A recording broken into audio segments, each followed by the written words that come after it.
السلام عليكم، مرحبا بكم معايا في القناة. اليوم ان شاء الله نحضر معكم بريوش بكريمة الحامض كيجي اكثر من رائع. خليكم مع الفيديو باش تشوفوا الطريقة والمقادير ان شاء الله.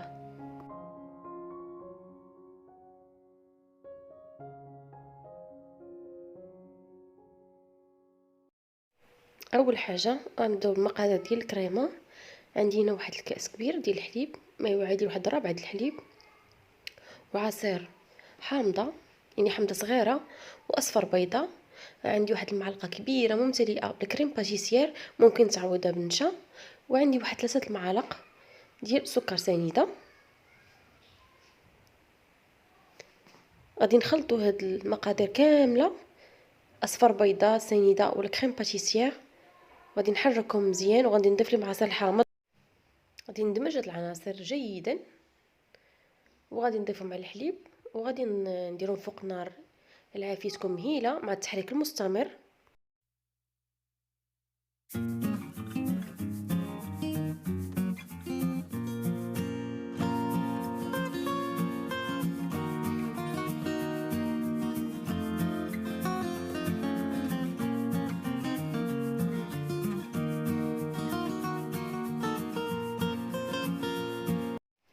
نبقى مستمره في التحريك حتى تعقد لينا هاد الكريمه، ونحيدوهم فوق من النار. نوضعها في واحد الزلافه او صحن ونغطي عليها بفيلم اليمونتير ونخليها حتى تبرد ان شاء الله.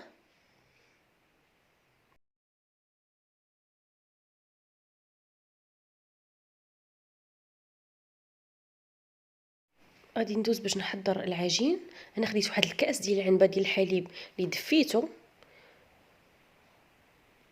غنوضع معاه واحد 3 المعالق كبار ديال السنيده، ممكن تضيفوا اكثر على حسب الرغبه. وواحد المعلقه كبيره ديال الخميره حبيبات، خميره ديال الخبز، ممكن حتى الخميره المعجونه عادي. وغادي نخلط هاد العناصر حتى تذوب السنيده والخميره. وغادي نضيف ربع كاس ديال الزيت، دائما العبار بكاس ديال العنبه، ربع الكاس. وغادي نحرك، وغادي نضيف كذلك بياض ديال البيضه. البيضه اللي استعملنا الاصفر ديالها في الكريمه، في الابيض غنستعملوه في العجين. وغادي نكهها بقشور ديال الحامض او الليمون الحامض باش نعزو الذوق ديال الحامض. ممكن الاستغناء عليه وتضيفوا الفاني، ولكن حنا بما اننا استعملنا العصير ديال في الكريمه، فالقشور ما غاديش نضيعوهم، غنوضعوهم حتى هما في العجين. وغنضيف كذلك واحد القريصه ديال الملحه، ونخلط جيدا هاد العناصر. وغنبدا نضيف الدقيق غير بشويه بشويه. انا ما غاديش نستعمل يدي نهائيا في هاد العجين، انا غنبقى نخلط غير بهذا الخلاط اليدوي او بالمعلقه. بقاو تضيفوا في الدقيق بشويه بشويه، تقريبا واحد زلافه ديال الدقيق، وانتم كتخلطوا.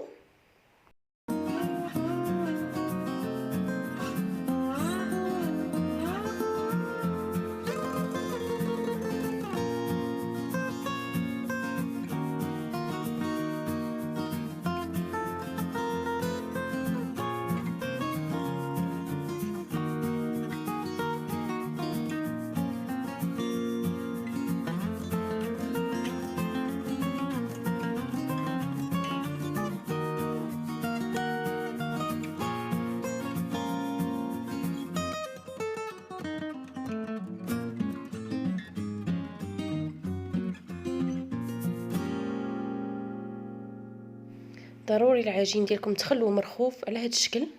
هذا هو القوام اللي خصو يكون ديال البريوش، يكون هكا مرخوف باش البريوش ديالنا يجي رائع. وغنغطيه بفيلم اليمونتير ونخلوه حتى يخمر ان شاء الله. بعد ما خمر ليا العجين وضاعف الحجم ديالو، شوفوا الشكل ديالو كيفاش كيجي. غنفرغو من هذا الهواء وغنبدا نشكل في الكريات ديال البريوش. الحجم ديال الكريات كيبقى على حسب الرغبه، صغارين او كبارين، نتوما اللي كتحكموا في الحجم ديالهم.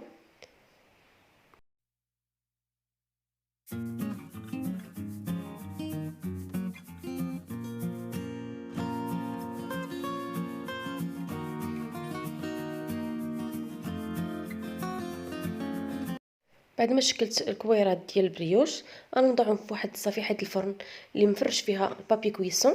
وغناخذ واحد الكاس غنوضعه في الدقيق، ونوضع واحد الحفر في الوسط ديال هذا البريوش على هذا الشكل.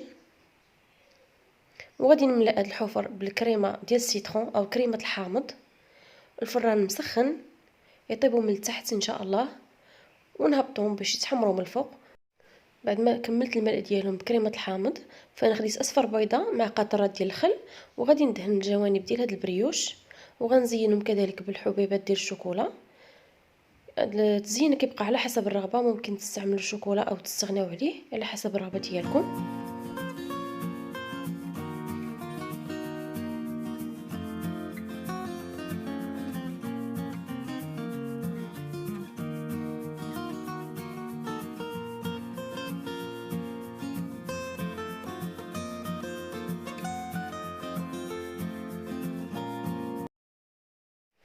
هنا بعد ما خرجت البريوش ديالي من الفران كيجي على هذا الشكل باقي سخون، نخليهم حتى يدفاو واحد شويه عاد نقدمهم ان شاء الله.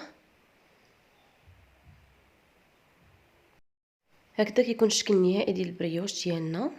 ممكن تزينوا الجوانب بالسكر غلاس او تخليوهم عاديين كما شفتوا هنايا، كيجيو رائعين والعجين كيجي رطب بزاف. وكما شفتوا فهو العجين جد ساهلين، ما كيحتاج لا دلك لا والو. شوفوا الرطوبيه ديال هاد البريوش، ومن الاحسن خليهم حتى يبردوا واحد شويه عاد قدموهم، لان الكريمه كتكون مازال سخونه فكتكون ما شداش راسها. كيبردوا ان شاء الله ولك الكريمه حتى هي كتشد راسها.